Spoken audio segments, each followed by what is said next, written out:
Okay, Sardar Patel विश्वविद्यालय की तरफ से मैं शिक्षा संभव में हमें प्रस्तुति संस्थान के लिए जो इनवाइट किया था उसके लिए मैं काफ़ी शुक्रगुजार हूँ। सभी पैनलिस्ट की जब उनसे मेरी रूबरू बात हुई तब ये जो हमारा थीम जो दिया गया है, someone help me out for this thing, PPT I had already sent. Oh, morning itself.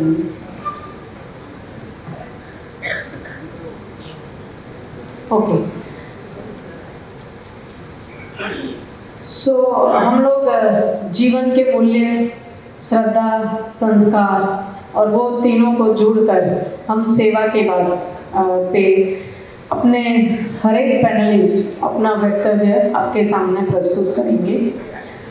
आपने आगे के सेशंस में भी देखा कि पुल बांधने के लिए कैसे पुल बांधे, सेतु का जब मैंने देखा, एक बात तो तय है कि ये चारों चीज़ का सेतु होना ज़रूरी है। मैं समाज कार्य विभाग से जुड़ी हुई हूँ और समाज कार्य विभाग में 22 साल में मैंने एक चीज़ अपने बच्चों और अपने टीचर्स में मैंने देखी या खुद में मैंने देखी कि मूल्य और सेवा के बीच में जितना गैप रहेगा उतना सेवा के लिए हम और हमारे बच्चे शायद तत्पर ना हो सके। अब सेवा और मूल्य के बीच में गैप रहेगा तो स्वाभाविक है श्रद्धा आने से भी, तो श्रद्धा तो हो नहीं पाएगी। समाज कार्य विभाग में हम लोग और सरदार पटेल विश्वविद्यालय ये पूरा तत्पर पर ध्यान देते हैं, क्यों ना कहीं हम वो गैप को कम करें। सो जब गैप करनी है तो आपको अगेन आगे के सेशन में देखा वो अगेन गो बैक, आपको पीछे जाना होगा। कहाँ जाएंगे? Again the life values. Life values हम सब में कहीं ना कहीं सोशलाइजेशन से बचपन से दिए गए हैं, लेकिन एक जो जिस पे हमने काफ़ी रिसर्च किया है, संशोधन किया है और मैं 5 साल पे एक ही चीज़ पे रिसर्च कर रही हूँ, वो है वैल्यूज़ इन एंड एक्शंस। काफ़ी लोग वैल्यूज़ जब पूछे जाए क्या है मूल्य, तो काफ़ी लोग अपने मूल्य के बारे में काफ़ी लोग जानते हैं, पर जब अगर हम मूल्यों पे उनसे पूछें कि do you put it in actions, then the things will come, how we will put it in actions, and that's the role of I think every human being. हर मनुष्य का ये रोल रहेगा कि वो अपने एक्शन वैल्यूज़ को action में कैसे डेवलप करेगा। सो छोटा सा आपके सामने अपने मूल्य जो हमारे जो थीम है वो छोटी सी आपके सामने पेश करना चाहूँगी। नेक्स्ट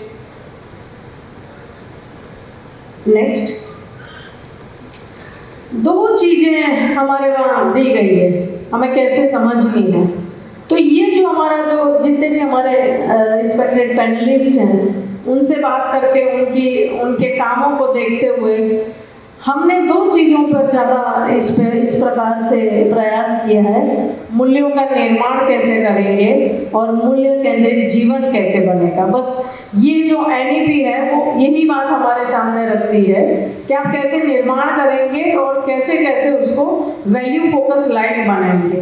तो जब मूल्यों के निर्माण की बात आती है तो कहीं ना कहीं हम सबकी संस्कृति, आज आप आगे के भी सेशंस आपने अगर NEP का डॉक्यूमेंट पढ़ा होगा या फिर हम अपने बचपन की बात करें, जब संस्कृति की बात करते हैं तो हमारे घर से हम जुड़े हुए हैं। हमारे घर हमको एक पर्यावरण देता है जिसको आजकल हम लोग एक वर्ड्स लेके आए हैं, इकोसिस्टम डेवलप करना ज़रूरी है। पर्यावरण एक घर में, हमारे स्कूल्स में, हमारे एजुकेशंस में काफ़ी मायने रहता है वो पर्यावरण समझा। So that is what is required. हमने इसलिए मूल्य क्या हो, जैसे मैंने आपको भी बोला कि वैल्यूज इन एक्शंस, जिसको हम कहेंगे मूल्यों को एक दिशा सूच यंत्र देना। मूल्य आपको दिशा बताता है, the goal directions in your life, and so for that it is required that if you don't inculcate the values, how can you expect कि हमारे बच्चे हम एक नेशंस डेवलपमेंट के लिए काम करेंगे। हमने काफ़ी हमारे सस्टेनेबल डेवलपमेंट गोल्स हैं, नेशनल डेवलपमेंट के गोल्स हैं, that all is going to be when जब तक हम मूल्यों पर काम न करें। और 2 मिनट लेना चाहूँगी। नेक्स्ट। सो हम नेक्स्ट, प्राचीन हमारे जो चीज़ें उसमें काफ़ी ये चीज़ें रखी गई है, हमें कहीं ढूंढने की ज़रूरत नहीं है। वैल्यूज़, और एक है कि वैल्यूज़ कभी आइसोलेटेड में फॉर्म नहीं होता। सो हमने ये प्रयास करने का किया है कि ये सब जो भी हमारे लाइफ स्पैन्स हैं, जो भी हमारे जो लिटरेचर्स हैं, उसने काफ़ी बात कही थी कि हमारे ये जो पड़ाव हैं वो कुछ नहीं है, वैल्यूज़ है। हम एक कोर्स हमारे सरदार पटेल विश्वविद्यालय में चला रहे हैं, स्वामीनारायण की तरफ से, integrated personality development course.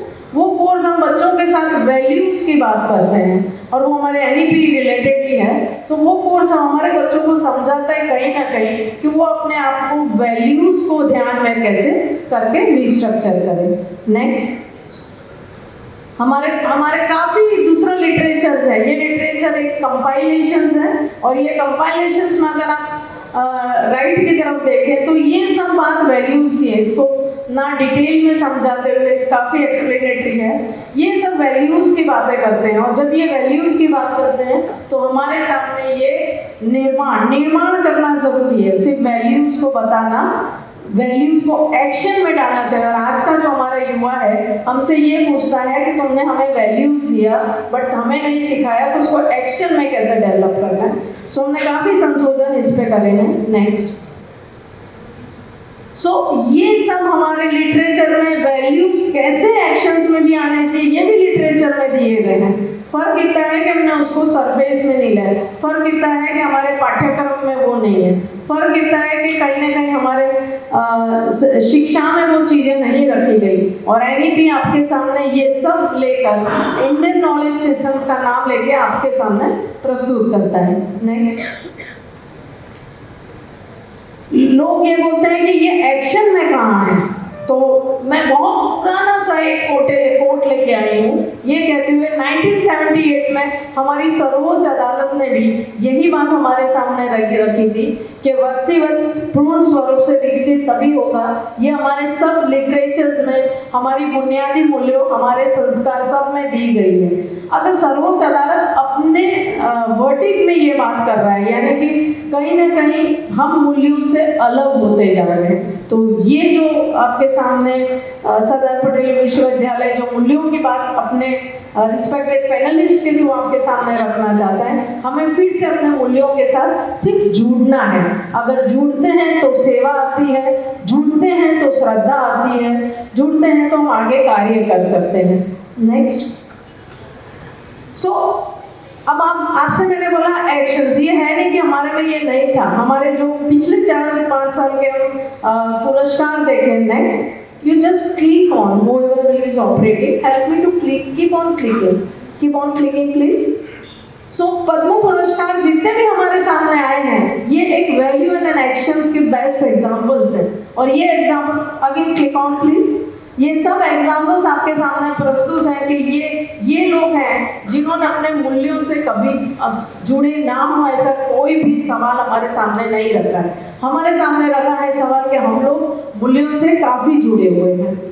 Last में एनईपी की बातें जब ये आई और सबने बोला क्या है, और हम काफ़ी विश्वविद्यालय ने अपने करिकुलम पे काम करना शुरू किया, तब जाके हमें ये भी है कि एनईपी तो पिछली जो बातें हम जो भूल गए थे उस डॉक्यूमेंट में हमारे सामने सिर्फ प्रस्तुत की है और वो हमें सिर्फ समझनी है। समझकर अपने बच्चों में मैं 2 बार से आगे जैसे पैनलिस्ट कहूँगा, एक अपना एक्सपीरियंस, मैं एनईपी नोडल ऑफिसर्स भी हूँ अपने विश्वविद्यालय में और मैंने काफ़ी टीचर्स के साथ faculty development programs I have organized. I am definitely going to share after our panelist and you will come to know कि एनईपी की लास्ट वन ये जो 2 एनईपी आपको बोल रहा है, सबने बोल रहा है एनईपी मल्टीडिसिप्लिनरी की बात कर रहा है, इंटरडिसिप्लिनरी बात, ये बात ऑलरेडी 1858 में ऑलरेडी जेसी बोस ने इंटरडिसिप्लिनरी रिसर्च की बात आपके सामने रखी थी। बस ये है कि थोड़े तबके के लोग उसको समझ पाए और उसको आगे लेके जाए। तो ये कुछ नया नहीं है, वो चीज़ यही है। इसलिए आगे के जो सेशंस में बात करी थी कि we have to work on our mindset, so मानसिकता के साथ काम करना है एनईपी को लेके। बाकी डॉक्यूमेंट वहाँ की वही है, हम सब जानते हैं क्या है डॉक्यूमेंट में, हम समझते भी हैं क्या है डॉक्यूमेंट में। It's a matter of an implementation that we have to do. So with these notes, I am really thankful to organizers to give an opportunity to Sardar Patel University, and again welcome to all the respected panelists to accept our invitations and share their thoughts on the values of a life. Thank you so much.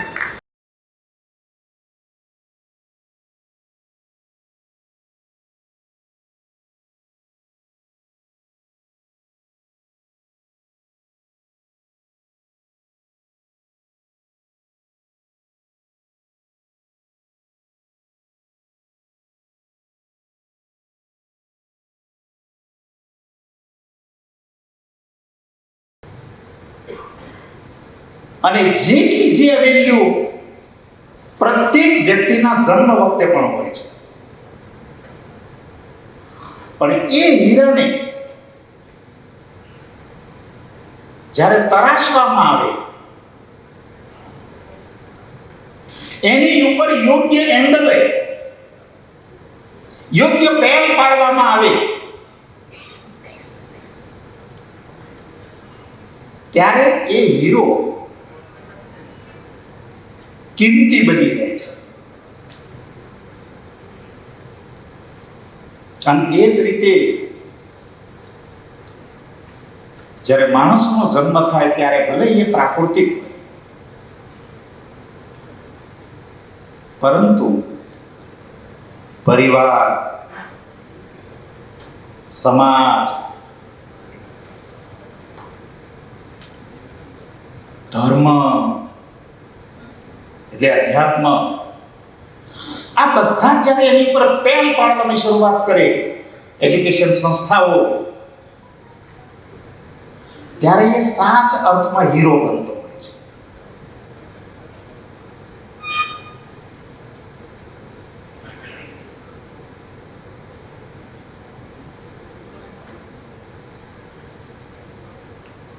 જ્યારે આપણે આપણા જીવન મૂલ્યોની વાત કરતા હોઈએ ત્યારે એ મૂલ્યનો સૌથી વધારે બોધ આપણને આપણા આધ્યાત્મિક શાસ્ત્રોમાંથી મળતો હોય છે.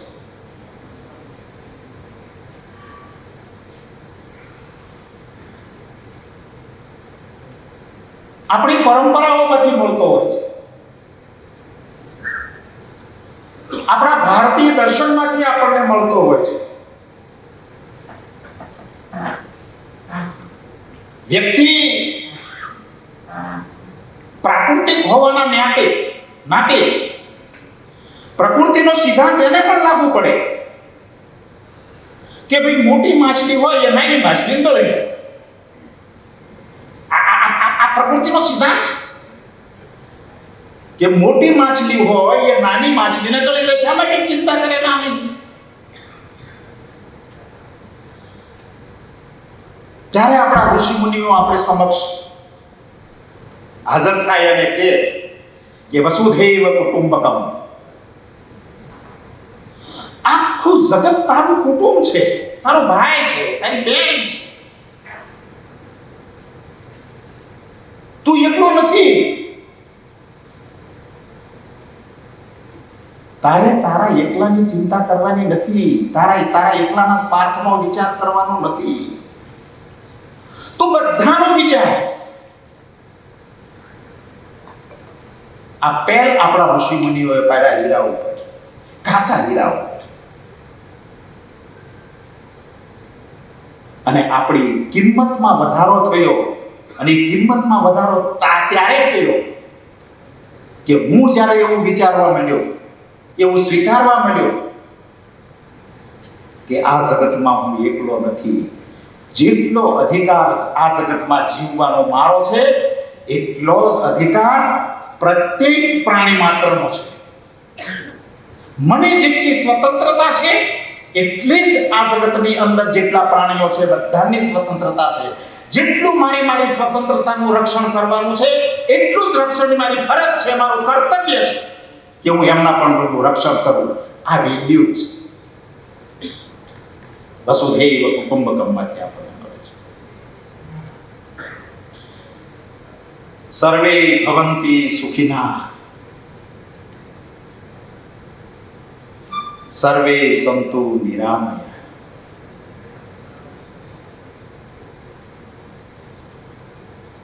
કાંઈ કહેવાનું બાકી રહે છે? આ બધા જ સુખી થાવ. જો હું સ્વાર્થી હોઉં,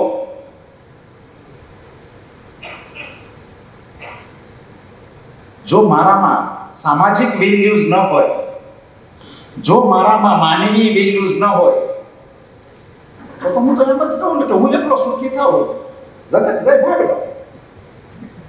તો હું એમ જ કહું. પણ નહીં, આપણને આપણા શાસ્ત્રોમાંથી આમ પહેલ ઘસી પહેલ પાડવામાં આવ્યા કે સર્વે ભવન્તિ સુખિનઃ, બધા જ સુખી.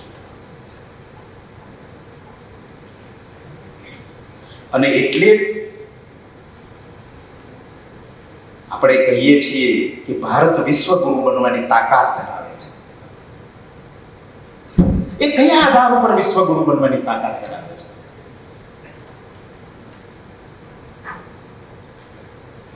એનો એક कुछ बात तो है कि हस्ती मिटती नहीं हमारी, कुछ बात तो है कि हस्ती मिटती नहीं हमारी, सदियों रहा दुश्मन दौरे जमा हमारा. ये कुछ बात तो है. कुछ बात શું છે કે જે બધી સંસ્કૃતિઓ નાશ પામી, દુનિયાની બધી જ પ્રાચીન સંસ્કૃતિઓ નાશ પામી, પણ મારી ભારતની સંસ્કૃતિ સતત જીવંત રહી. એની પર કેટલા આક્રમણો થયા, કેટલા હુમલાઓ આવ્યા, કેટલી આફતો આવી. એ આફતોની સામે મારું ભારત ટક્યું. કારણ કે આપણા શાસ્ત્રોએ આપણને વેલ્યુઝ, મૂલ્યો સમજાવ્યા. અને હું ફરી વખત યાદ કરું મનુસ્મૃતિ. આજે મનુસ્મૃતિઓ ઉપર જે હુમલાઓ થઈ રહ્યા છે વામપંથીઓ દ્વારા, એ કઈ એમનામ નથી થયા. એને ખબર છે, બહુ સારી રીતે એ લોકો જાણે છે કે આ ભારતની પ્રાચીન સંસ્કૃતિને જ્યાં સુધી આપણે નહીં તોડીએ ત્યાં સુધી ભારત નહીં તૂટે.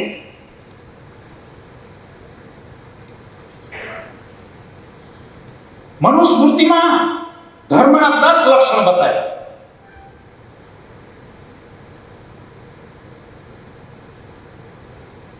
અને એ 10 એ 10 જીવનના મહત્વના મૂલ્યો છે.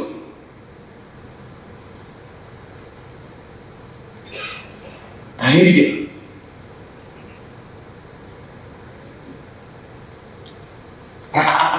ધૈર્ય જેનામાં ધીરજના ફળ મીઠા. આપણા હાદી ભાષામાં ગુજરાતીમાં એમ કહીએ ને કે ધીરજના ફળ મીઠા, અધીરાસો બાવરા, ધીરાસો ગંભીર. માણસના જીવનમાં એક ધૈર્યનું મૂલ્ય જો આવી જાય તો આ એકમાત્ર જે ધર્મનું લક્ષણ છે, એનાથી આપણું જીવન તરબતર થઈ જાય કે નહીં? ક્ષમા. આપણી સંસ્કૃતિમાં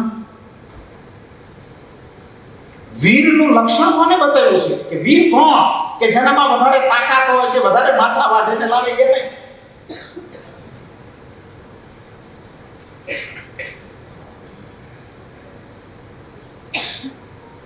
વીરનું લક્ષણ ભૂષણ ક્ષમા છે. સંયમ, અચૌર્ય, શૌચ, સ્વચ્છતા. માત્ર બાહ્ય શારીરિક સ્વચ્છતા જ નહીં, અંદરની વૃત્તિઓની સ્વચ્છતા, વૃત્તિઓની નિવૃત્તિ એ યોગ છે. પતંજલિએ કહ્યું.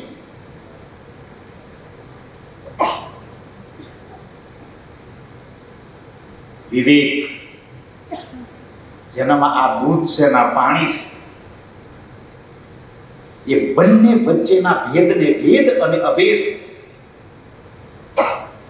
એને પારખવાની જેનામાં શક્તિ હોય, એ માણસના એ કેટલું મોટું મૂલ્ય કહેવાય, જીવન મૂલ્ય.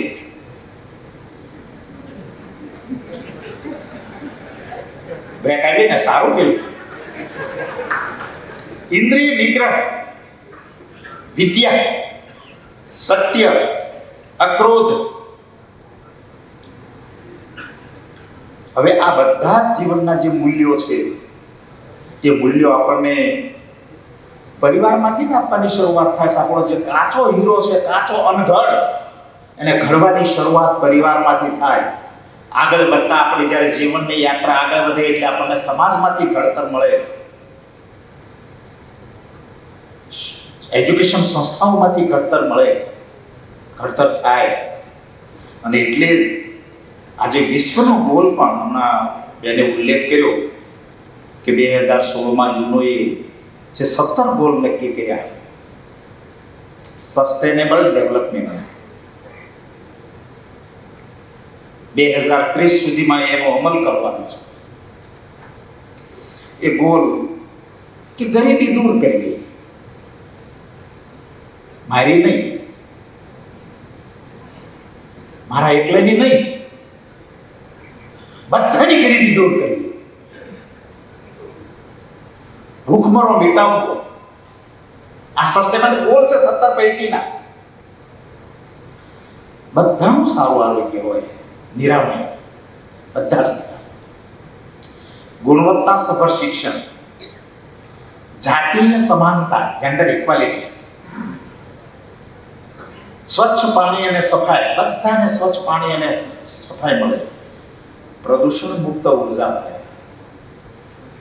સુવ્યવસ્થિત કાર્ય અને સાથેનો આર્થિક ગ્રોથ થાય, નવીનીકરણ અને માળખાકીય વિકાસ થાય, અસમાનતા ઘટે.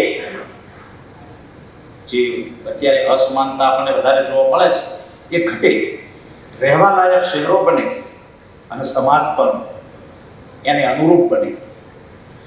જવાબદારીપૂર્વક વપરાશ, ચીજ વસ્તુઓનો વપરાશ જવાબદારીપૂર્વક, જેટલું મળ્યું છે એ બધું કંઈ આપણા બાપનું નથી, એમાં બધા ઉપર એનો હક છે.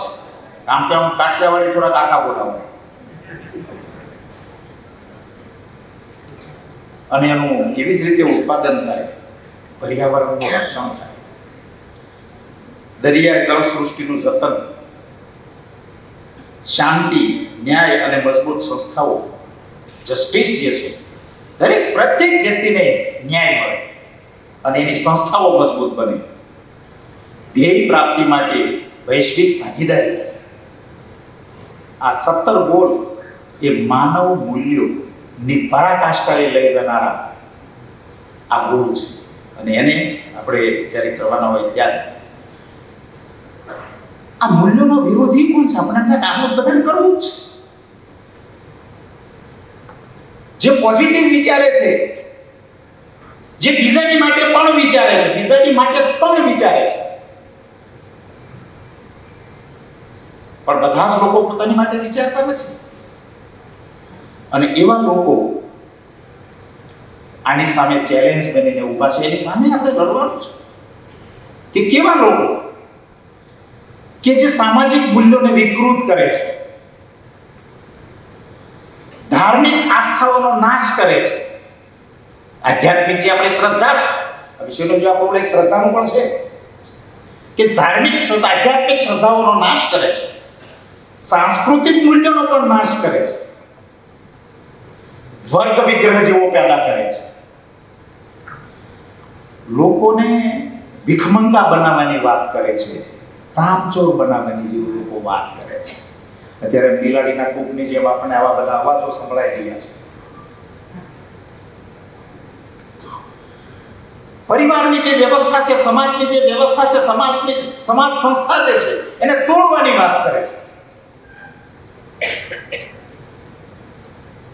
સમાજના તમામ તબક્કાઓમાં જેવો ભેદ ઊભો કરવાની વાત કરે છે, એવા લોકો સામે જાગૃત થઈ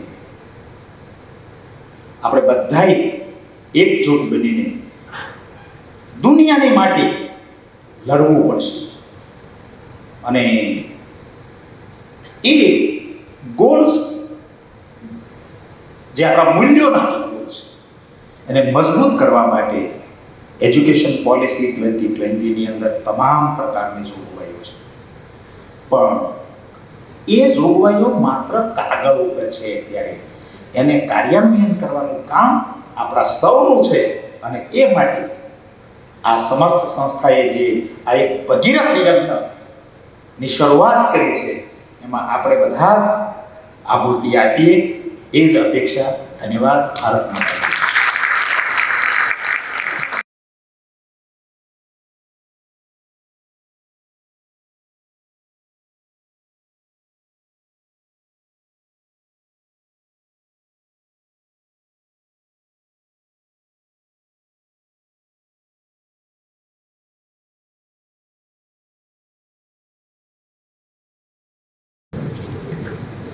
तो पहले हम अगर अपना वक्तव्य शुरू करूं, इसके पहले मैं आप सबसे रिक्वेस्ट करूंगा कि हम 3 बार ओम ध्वनि का उच्चारण करेंगे.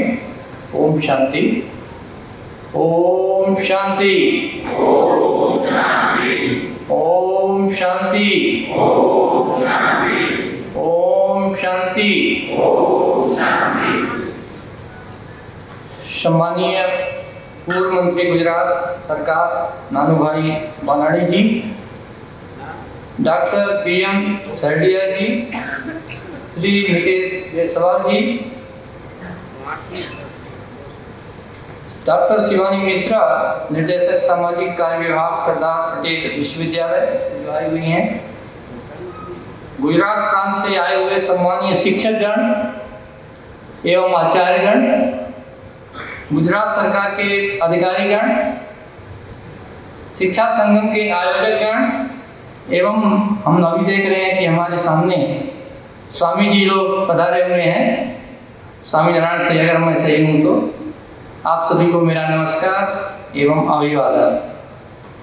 ये हमारे बहुत हर्ष का विषय है कि शिक्षा संगम के आयोजकों ने इतना अच्छा मौका दिया है कि हम जीन्स बोलते हैं, हम भी टीचर हैं, आप भी टीचर हैं और आपके साथ इतना अच्छा इंटरेक्शन करने का हमें मौका दिया है. हम तो समझते हैं कि ये हमारा जो शिक्षक प्रोफेशन है ये हमारा सबसे श्रेष्ठ प्रोफेशन है, क्योंकि हमारे जो बच्चे स्कूल में आते हैं, कॉलेज में आते हैं और उनके हम जो पढ़ाते हैं और हमको देखकर जो अनुकरण करते हैं, एक तरह से हम उनके संस्कार का निर्माण करते हैं, उनकी आदतों का निर्माण करते हैं. तो इतना अच्छा जो एक मास आपके पास आता है और आप उसको आगे ले जाते हैं, जो आज का हमारा स्टूडेंट है कल निकलेगा तो हमारा देश का एक बहुत बड़ा नागरिक बनेगा और देश को आगे ले जाएगा. तो इस संदर्भ में जो आज का टॉपिक है जीवन मूल्य, सेवा, श्रद्धा, संस्कार, इसमें मैं सबसे बड़ा जो हमारा बिंदु है इसमें मैं कहना चाहूँगा कि संस्कार, मैं थोड़ा संस्कार पर बोलना चाहूँगा कि अगर हम संस्कार पर वर्क करें जो हमारे बच्चे हैं तो एक बहुत अच्छी जो है प्रगति हो सकती है, क्योंकि जो संस्कार है, संस्कार से ही सृष्टि बनती है. अगर हम जैसा हमारे बच्चों में संस्कार जाएगा वैसे उनकी आगे का चलन होगा, वैसा कार्य व्यवहार होगा. अभी हम उस पर 2-3 पॉइंट जो बताना चाहूँगा. संस्कार से हमारे क्या होते हैं विचार, सबसे बड़ा पॉइंट तो होता है कि संस्कार जितने अच्छे होंगे उतने हमारे विचार अच्छे होंगे, उतने हमारे बोल अच्छे होंगे, उतने अच्छे हमारे कर्म होंगे। तो जो पहला पॉइंट था, संस्कार अगर हमारे अच्छे हो गए तो सेवा और श्रद्धा तो अपने आप ही अच्छी हो जाएगी। तो क्वेश्चन उठता है कि हमारा संस्कार को कैसे ठीक किया जाए, क्योंकि संस्कार से अगर हमारा विचार उत्पन्न होता है और विचार जैसा हमारा होगा उसका प्रभाव हमारे शरीर पर पहले पड़ता है। हमारे जो विचार उत्पन्न होते हैं, अगर हमारे पॉजिटिव विचार होते हैं तो उसका प्रभाव पहले हमारे शरीर पर पड़ता है, इसके बाद हमारे संबंध पर पड़ता है और इसके बाद हमारे वातावरण पर पड़ता है। तो कहने का मतलब ये है कि अगर हमारा संस्कार अच्छा है तो हमारा जो हमारी बीमारियां हैं ना, आजकल देखेंगे 80% बीमारियां हमारी साइकोसोमेटिक हैं।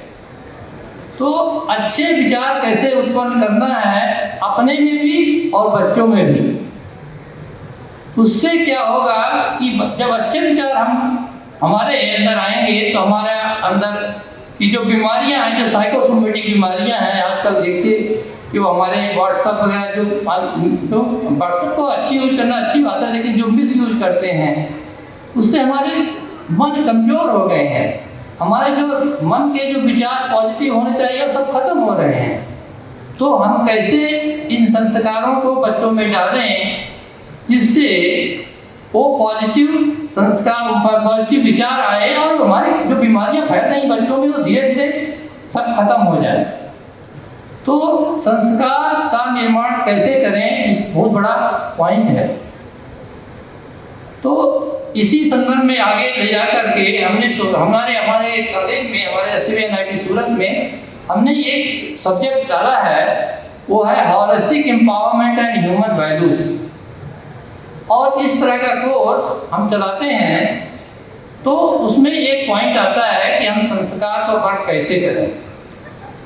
हमारे जो प्राध्यापक हैं और हम भी उसमें एक टीचर हैं, शिक्षक हैं, तो हमने देखा और हम पिछले 10-12 साल से इसकी प्रैक्टिस कर रहे हैं कि हम अगर राजयोग ऐसी कला है जिससे हम संस्कार परिवर्तन कर सकते हैं। अब राजयोग क्या होता है इस पर हम आपको 2-3 मिनट बताएंगे, ज़्यादा टाइम नहीं है। तो राजयोग का मतलब ये है कि हम राजयोग ऐसा योग जिसके द्वारा हम अपने विचारों पर हम विचारों को सही डायरेक्शन दे सकते हैं, विचारों पर हम राज कर सकते हैं। जैसा हम विचार देना चाहेंगे वैसे विचार हम उत्पन्न कर सकते हैं।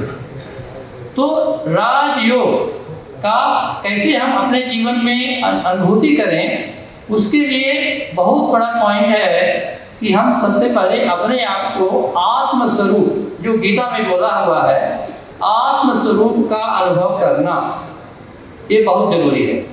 अगर आप आत्मस्वरूप का अनुभव करते हैं तो बहुत सारी बुराइयां तो अपने आप ही निकल जाएंगी, कमियां जो हमारे अंदर हैं वो अपने आप ही निकल जाएंगी। हम हमेशा अपने शरीर को ही समझते हैं कि हम शरीर ही हैं, लेकिन शरीर तो एक वस्त्र है, जो गीता में भी बोला हुआ है। तो अगर हम अपने आप को आत्मस्वरूप में लाएं और इसके बाद हम अपने परमपिता परमात्मा, हम आत्मा है और परमात्मा हमारा परमपिता है, उसके साथ अगर हम कनेक्ट करें, कनेक्टिविटी करें, जोड़ें। योग क्या होता है? योग होता है जोड़ करना है अपनी आत्मा में जो मन बुद्धि संस्कार हैं, मन बुद्धि से जोड़ना है परमपिता परमात्मा को जो ब्रह्म लोक में रहता है। उसके साथ अगर हम कनेक्शन करें तो हमारे जो है पाप धुल जाते हैं, हमारे जो कमियां हैं धुल जाती हैं और उससे हमारे जो संस्कार हैं उसमें परिवर्तन होता है। अब हमारा जो आत्मस्वरूप की बात किया है तो हमारा आत्मस्वरूप का मीनिंग यही हुआ कि आत्मा में मन बुद्धि संस्कार। मन जो है काम है सोचना, बुद्धि का काम है निर्णय लेना और संस्कार हमारे किए हुए कर्मों का एक छाप है। तो जब हम भगवान से, परमपिता परमात्मा से अपना बुद्धि योग लगाएंगे तो उससे हमारे संस्कार जो हैं, बुरे जो संस्कार हैं, वो धीरे धीरे भस्म होंगे और अच्छे संस्कारों का धीरे धीरे विकास होगा। अगर हमारे संस्कार अच्छे हो गए तो हमारी सोच बदल जाएगी। हमारी सोच बदल जाएगी तो हम अपने बच्चों को भी ये संस्कारों को ठीक करने पर उस पर हम वर्क करेंगे। तो एक चीज़ का हमें ध्यान रखना है कि हम पहले सबसे मूल जड़ है संस्कारों पर वर्क करना, क्योंकि संस्कार हमारे पिछले कई जन्मों के संस्कार हमारे इस जन्म में आ जाते हैं। ऐसा नहीं कि इस जन्म में ही हमारे संस्कार बनते हैं। तो पिछले संस्कारों को भी उसको निकालना, अच्छे संस्कारों को धीरे धीरे अपने अंदर लाना। अच्छे संस्कार आएंगे तो अच्छी सोच आएगी, अच्छी सोच आएगी तो हमारे अच्छे संबंध बनेंगे और अच्छी हमारी सृष्टि बनेगी। हमारी अच्छे सोच का प्रभाव हमारे वातावरण पर भी पड़ता है। तो इस चीज़ का हमें बहुत ध्यान देना है।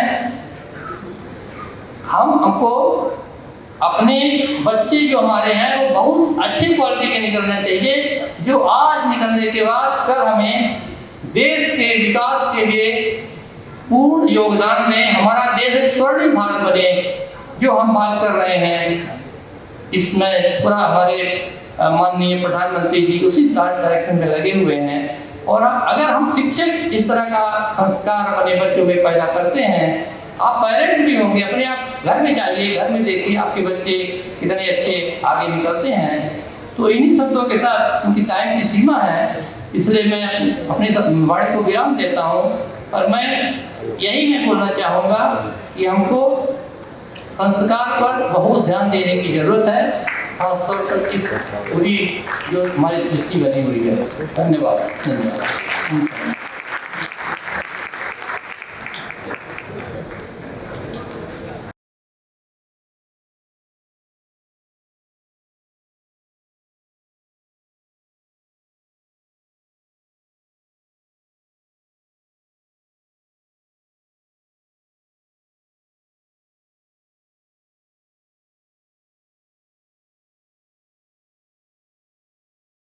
સારસ્વત ભાઈ બહેનો,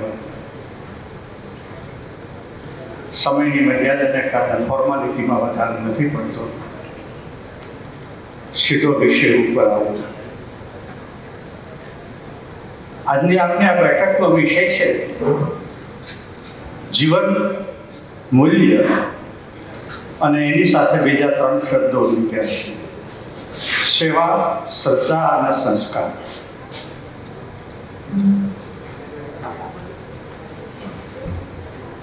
સંસ્કૃત પંડિતોએ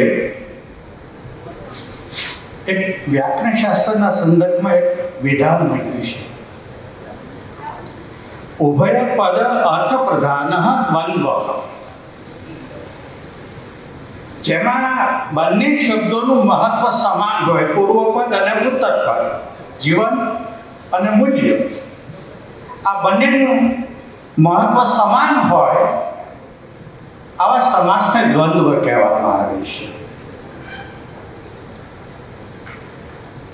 વિષયમાં 2 શબ્દો છે, બહુ અગત્યના છે. સ્વભાવે શિક્ષક છો એટલે શિક્ષકની ભૂમિકા એ વિષય ઉપર જવા પ્રયાસ કરે છે.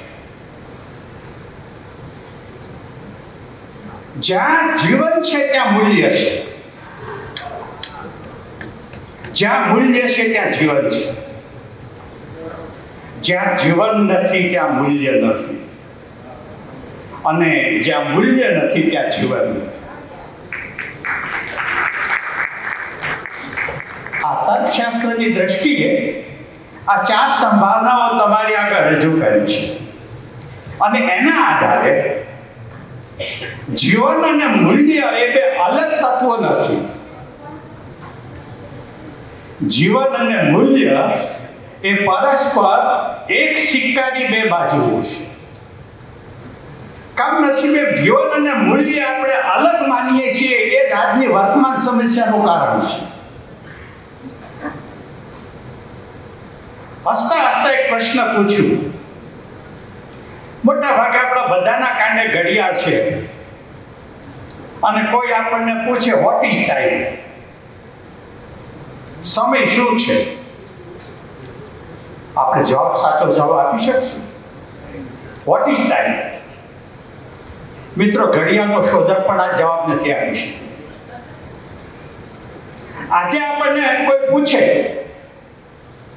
વોટ ઇઝ લાઈફ, જીવન શું છે, આપણે સાચો જવાબ આપી શકીએ એવી સ્થિતિ છે ખરી આપણી પાસે? મિત્રો, આજે આ ગૂગલના જમાનાની અંદર કોઈ પણ વસ્તુનો જવાબ આપણને ગમે ત્યાંથી મળી શકશે,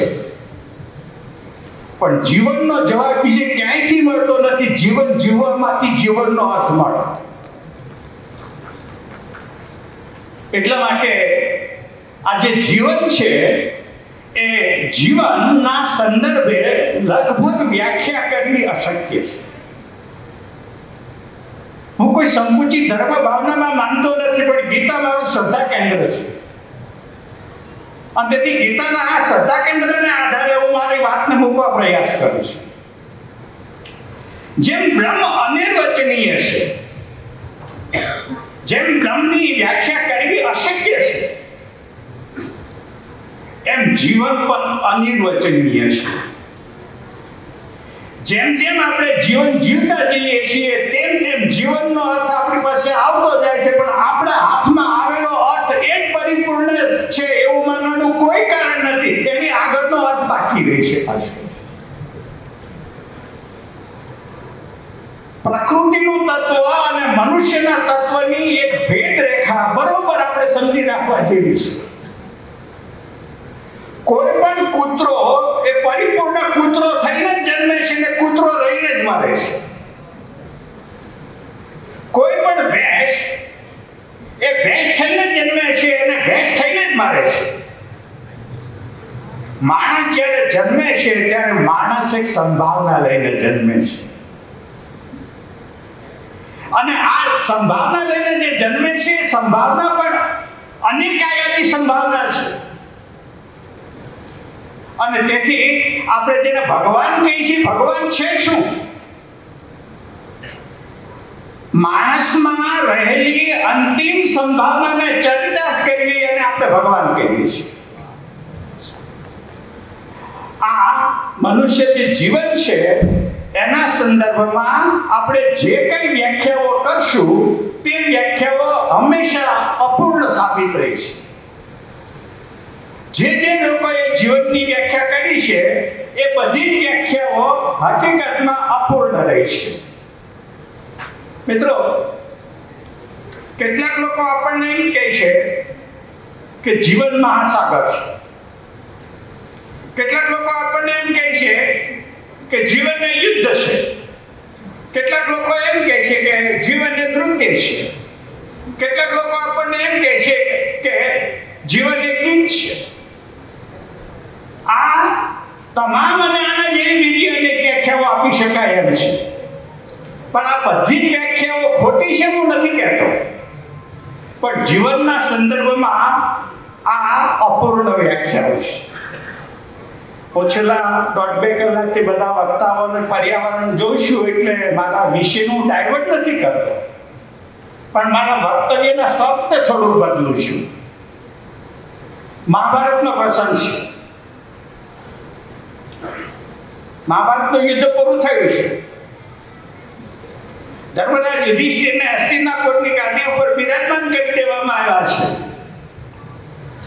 અને યુદ્ધનો એક જ અર્થ થાય છે, સર્વ વિનાશ. દાદા ભીષ્મ મૃત્યુ પથારીએ પડેલા છે, અને કૃષ્ણ જેવા ચકોર વ્યક્તિ ધર્મરાજ યુધિષ્ઠિરને કહે છે કે આ વિશ્વની મહાન જ્યોતિ આ દુનિયા ઉપરથી વિદાય લઈ લેવાની તૈયારીમાં છે. ચાલો આપણે દાદા ભીષ્મને નમસ્કાર કરવા જોઈએ. કૃષ્ણ, 5 પાંડવ, ધૃતરાષ્ટ્ર, ગાંધારી આ બધા દાદા ભીષ્મને નમસ્કાર કરવા માટે જાય છે. કૃષ્ણને આવેલા જોઈને મૃત્યુ પથારી ઉપર પડેલા દાદા ભીષ્મ મરક હસવા માંડ્યા. કૃષ્ણના એક પગ બાજુએ કૃષ્ણ ઊભા છે અને કૃષ્ણના બીજા પગની બાજુએ ધર્મરાજ યુધિષ્ઠિર ઊભો છે. કૃષ્ણ જેવા ચકોર અને કૃષ્ણ જેવા વ્યવહારદર્શી અને કૃષ્ણ જેવા વ્યવહારમાં પરમ તત્વને જોનારા વ્યક્તિઓ હજી સુધી ઇતિહાસમાં કોઈ બીજા મળ્યા નથી. કૃષ્ણ યુધિષ્ઠિરને ઈશારો કરે છે કે તું રાજા છો અને તારે કઈ ધર્મ દાદા ભીષ્મ પિતામહને પૂછવું હોય તો પૂછી લે. આ યુધિષ્ઠિર દાદા ભીષ્મને બે હાથ જોડીને પ્રાર્થના કરીને કે દાદા, હું તો તમારું બાળક છું, તમારામાં મારે તમને પ્રશ્ન પૂછવામાં મારામાં કોઈ લાયકાત નથી, પણ ભવિષ્યમાં મને મારું રાજ્ય ચલાવવામાં ઉપયોગી થાય એટલા માટે હું જો લાયકાત મારામાં હોય તો તમે મને કંઈક બે શબ્દો કહો. 2 સેકન્ડને માટે દાદા ભીષ્મ પિતામહ આંખ બંધ કરી જાય છે. મિત્રો, પછી એક નાનકડું વાક્ય દાદા ભીષ્મ પિતામહ બોલે છે કે જે વાત મારે તને નાની કહેવી છે તે વાત એટલી છે કે ગુહ્યમ બ્રહ્મ તદિદમ બ્રવીમિ ના માનુષા શ્રેષ્ઠતરમ હિ કિંચિત. યુધિષ્ઠિર, આ જગતમાં સર્વશ્રેષ્ઠ જો કોઈ વાત હોય તો માનવતાથી ચડિયા તો બીજું કાંઈ નથી. ધર્મમાં જો માનવતા નહીં હોય તો ધર્મ નથી. રાજ્ય શાસનની પાસે જો માનવતા નહીં હોય તો રાજ્ય શાસન નથી. શિક્ષણ જો માનવતાના પાઠ વિદ્યાર્થીને શીખવી શકતું નહીં હોય તો શિક્ષણ નથી. આ માનવતા એ જીવનનું સૌથી મોટામાં મોટું મૂલ્ય છે. મિત્રો, આ જીવનને મૂલ્ય આ એક સિક્કાની 2 બાજુઓ છે અને ભગવદ્ ગીતાએ 3જા અધ્યાયની અંદર મનુષ્ય યજ્ઞની વાત કરી. આ મનુષ્ય યજ્ઞ બીજું કશું જ નથી. આ મનુષ્ય યજ્ઞ એ માનવી મૂલ્યની વાત છે. તમે કલ્પના કરી શકશો કે કોઈ અગ્નિ ઉષ્ણ ન હોય તો આપણે એને અગ્નિ કહેશું ખરા? જો માણસમાં માણસાઈ ન હોય તો આપણે એને માણસ નહીં કહીએ. મિત્રો, એગ્રીકલ્ચર સાયન્સે આપણને પેપ્સી ચીલી આપ્યું. મરચું ખરું પણ મરચામાં તીખાશ નહીં. ડિહાઇડ્રેટ કોફી આપણને આપી સાયન્સે. હાઇપરટેન્શનનો દર્દી કોફી ન પી શકે તો ડિહાઇડ્રેટ કોફી આપી. કોફી ખરી પણ કોફીમાં કોફી પણ નહીં. સુગર ફ્રી આપણને આપી. ખાંડ ખરી પણ ખાંડમાં ખાંડ પણ નહીં. માણસ ખરો પણ માણસાઈ વગરનો માણસ. આ માણસાઈ વગરનો માણસ એ આજની સમસ્યા માત્રનું જનક છે. મિત્રો, વિશે એક પ્રતિભાવંત વિદ્યાર્થી જો કોઈ હોય તો એક PhD નો મહાનિબંધ થાય એટલો વ્યાપક અને ગહન છે આ વિષય છે. ઘણું બધું કહી શકાય એમ છે, પણ મારે એક વાત મૂલ્યના સંદર્ભે કહેવી છે. આ મૂલ્યો છે શું? મૂલ્ય મૂલ્ય મૂલ્ય કરીએ છીએ, પણ આ મૂલ્ય છે શું? મિત્રો, ગુજરાતી ભાષામાં મૂલ્ય અને કિંમત આપણે બેયને પર્યાયવાચી શબ્દો તરીકે વાપરીએ છીએ.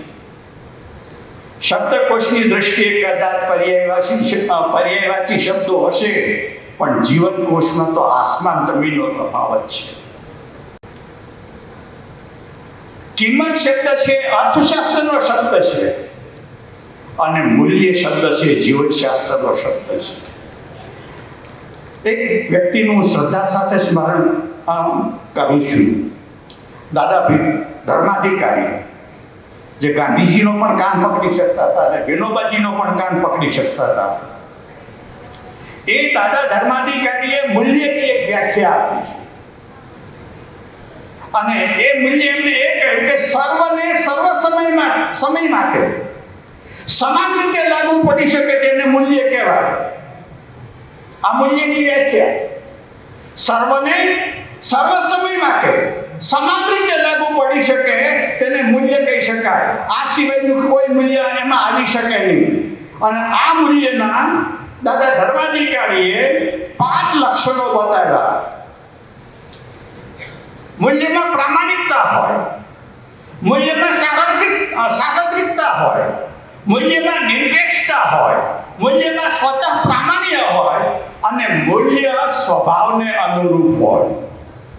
આ 5 લક્ષણો વાળું જે મૂલ્ય છે એ માત્ર ભારત પૂરતું મર્યાદિત ના હોય, કોઈ એક સમાજ પૂરતું મર્યાદિત ના હોય, સમગ્ર માનવ જાતને સ્થળ અને કાળના ભેદ વગર જે સ્પર્શે તે મૂલ્ય છે. અને આવું મૂલ્ય છે એ દેશનું ધારક પરિબળ છે. મૂલ્ય વગરનો દેશ ક્યારેય સ્વાધીન રહી શકે નહીં. આ મૂલ્યનિષ્ઠા નિર્માણ કરવી અને મૂલ્યનિષ્ઠાનો પાયો છે માણસ બદલી શકે છે. ઉત્તિષ્ઠ જાગ્રત પ્રાપ્ય વરા નિબોધિત. જો માણસ ન બદલી શકતો તો મૂલ્યની વાતો એ બકવાસ છે. તેથી માણસ બદલી શકે છે અને આ બદલાયેલા માણસના જીવનની અંદર મૂલ્યનિષ્ઠા ચરિતાર્થ થઈ શકે છે. આયોજકોએ મને અહીંયા બોલાવીને મારા વિચારને પ્રગટ કરવાની જે તક આપી તે બદલ આપ સૌનો હું આભાર માનું છું. ધન્યવાદ.